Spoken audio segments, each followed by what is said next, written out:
Part 5 की starting में हम देखते हैं कि परी सामा के घर उससे मिलने आ रही है क्योंकि उसे कहीं से पता चला है कि सामा की तबीयत ठीक नहीं। लेकिन मिस मू परी को देखकर खुश नहीं थी, इसलिए बोली कि फ्रूट्स मुझे दे दो, मैं डॉक्टर सामा को दे दूंगी क्योंकि वो किसी से भी मिलना नहीं चाहते हैं। लेकिन तभी सामा यहाँ आ गया, जिसको देखकर परी काफ़ी ज़्यादा खुश हुई। तो तब मिस मू मुंह बनाते हुए यहाँ से चली जाती हैं।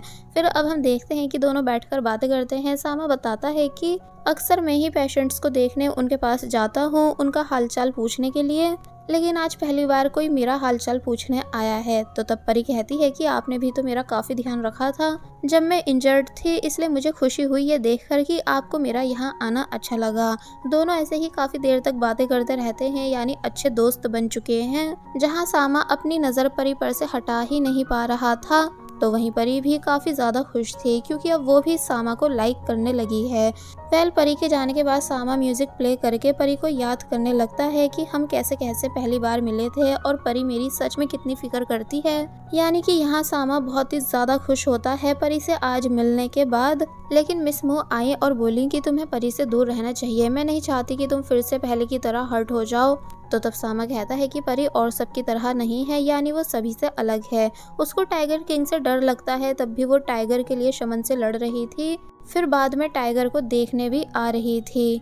मैंने आज तक इतनी ब्रेव और काइंड लड़की नहीं देखी। मिस मू बोले इसका मतलब परी को एनिमल्स पसंद है, लेकिन इसका ये मतलब नहीं कि वो उस एनिमल को भी पसंद करेगी जो बाद में इंसान बन जाता है।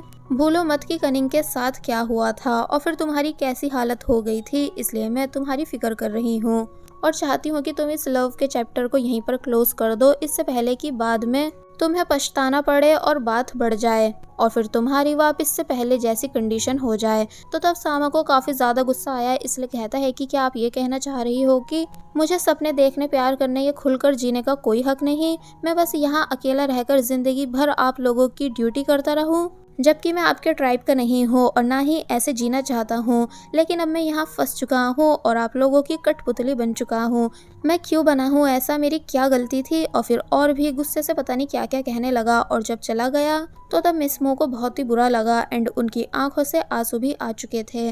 सामा अकेले बैठकर पास्ट याद करने लगता है कि जब कनिंग की डेथ हुई थी तो मैं कितना टूट गया था, खुद को जंजीरों से बांध कर रखता था ताकि गुस्से में किसी को नुकसान नहीं पहुंचा सकूं, और बार बार मुझे कनिंग की डेथ याद आती थी। तो तब उस टाइम मिस मो ही थी जो कि सामा का ध्यान रखती थी और उसके लिए परेशान रहती थी, इसलिए नहीं चाहती कि सामा फिर से उन्हीं दिनों में वापस चला जाए और तकलीफ में रहने लगे।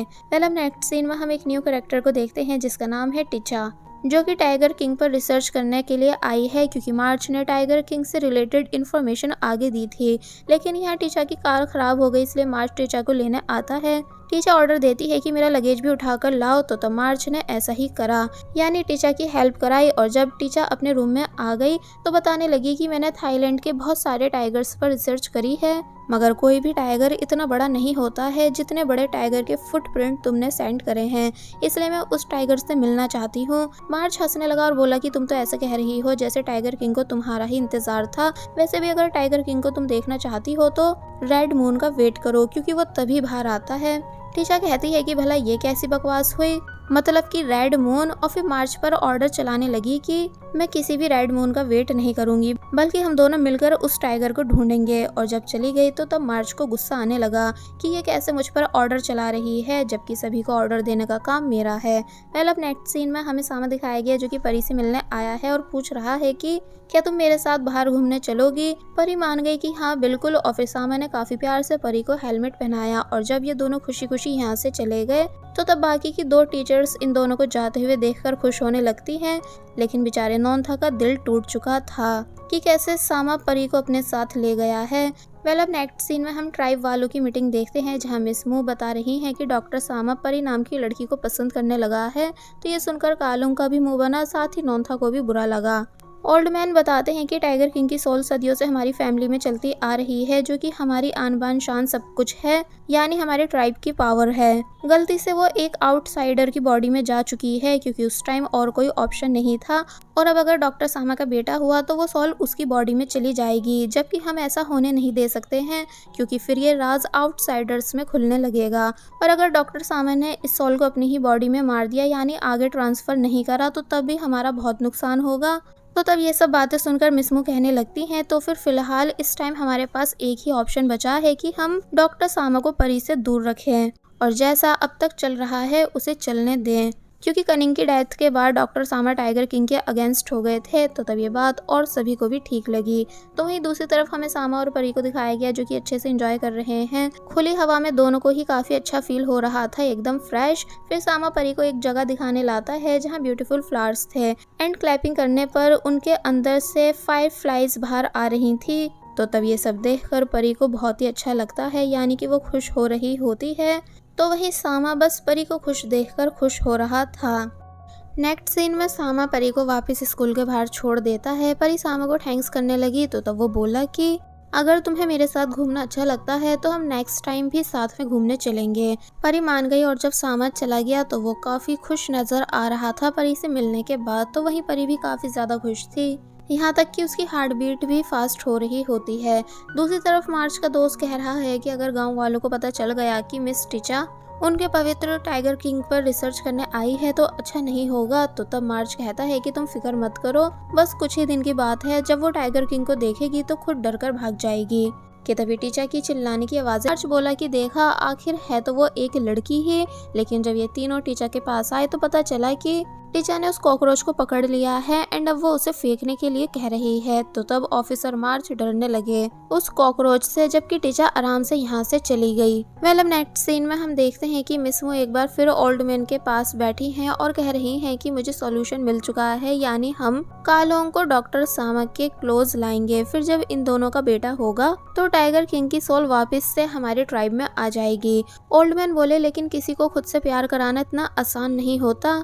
तो तब कालोंग कहने लगती है कि वो कैसे भी करके डॉक्टर सामा को अपना बना ही लेगी। फिर अब हमें मिसमू दिखाई गई जो कि सामा से कह रही हैं कि मैं ओल्ड हो चुकी हूँ, मुझसे अब घर के काम ठीक से नहीं हो पाते, यानी कि मैं थक जाती हूँ। तो तब सामा कहता है कि हाँ मैं आपकी परेशानी समझ सकता हूँ, कोई नहीं मैं आपकी जगह यहाँ किसी और को रख लूंगा। तो तब मिसमू कहती हैं कि मैंने ऑलरेडी किसी को बुला लिया है।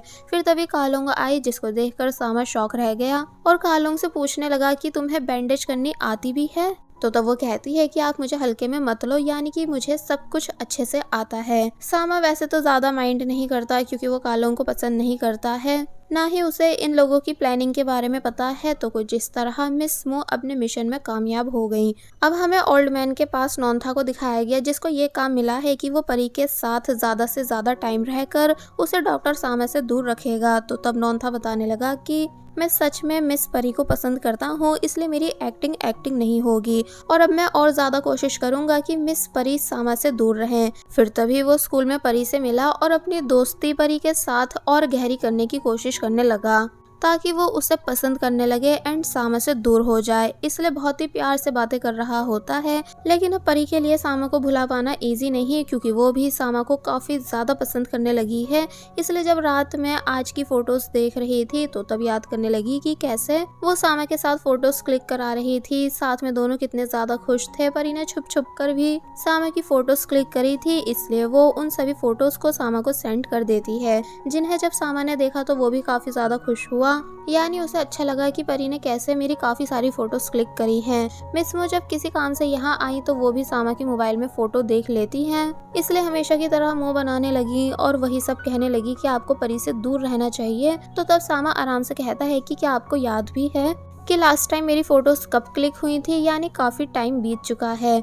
जब मेरी मेडिकल का लास्ट ईयर था एंड कनिंग मेरे साथ हुआ करती थी तो तब वो मेरी छुपकर फोटोज क्लिक करती थी, मुझे नहीं पता था कि ये सब खुशियाँ वापस से मेरी जिंदगी में आ पाएंगी।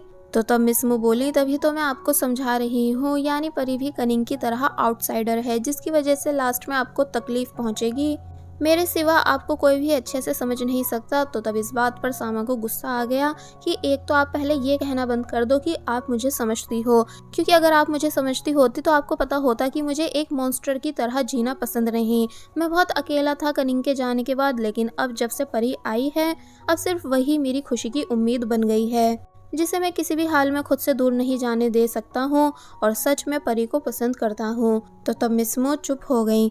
फिर तभी सीन कट हुआ और अब हमें जंगल का सीन दिखाया गया कि जब दो विलेजर्स यहाँ कुछ काम कर रहे थे, कि तभी इन्हें यहाँ किसी का हाथ दबा हुआ मिलता है, जिसको देखकर इनके होश उड़ गए कि आखिर ये हाथ किसका हो सकता है। इसलिए वो इस बारे में पुलिस को इन्फॉर्म कर देते हैं। दूसरी तरफ प्रिंसिपल मॉन्ग जल्दी से टीचर्स के पास आए और बताने लगे कि एक बहुत ही बड़ी प्रॉब्लम हो चुकी है। यानी पुलिस को एक लड़की का कटा हुआ हाथ मिला है, जिसके हाथ में जो वॉच है उस पर हमारी टीचर यानी मिस रोज का नाम लिखा हुआ है।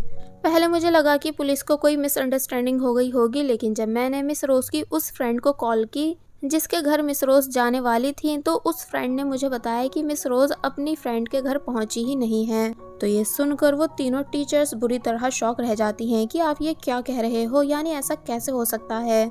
फिर जब ये सभी हॉस्पिटल में हाथ को देखने आए तो तब पुलिस ने वॉच दिखाई, जिसको देखकर प्रिंसिपल मॉन्ग को याद आया कि मुझे ये वॉच मिस रोज ने ठीक कराने के लिए दी थी एंड उस वॉच पर मिस रोज का फुल नेम भी लिखा हुआ था, यानी कि ये वॉच मिस रोज की ही वॉच है। इसका मतलब फिर ये हाथ भी उन्हीं का हुआ।